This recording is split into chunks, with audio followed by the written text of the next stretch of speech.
अनि अझै दाइले त आज उसलाई भेटेर आएछ रविलाई भनेर मम्मीले बिहान बेडमै आएर भन्दै हुनुहुन्थ्यो भिडियो हेर्नु भएर आमाले अनि 2.5 घण्टा भेट भएको आज दाइ र मेरो।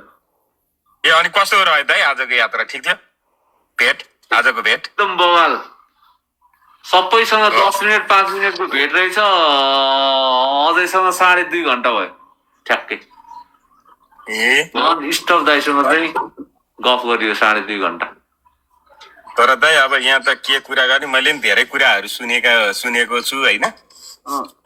यो चाहिँ जस्तो हामीले सानो सानो तल बसेर आकलन गरेको उन त हजुरले भेटेर आउनुभयो त्यस्तै नै रहेछ। यहाँ कति कति प्रस्ताव गाएछ भित्र पार्टी फुटाउनलाई भने मैले यहाँ बसेर अहिले यहाँ त्यो भोइस रेकर्डरहरू सुन्दैछु यहाँसम्म आइपुगेको छ, यहाँ मन्दिरसम्म क्यानाडामा। दाइ अब यो अब बचाउने भनेको यही तलको भुइँ मान्छेहरूले मात्र हो।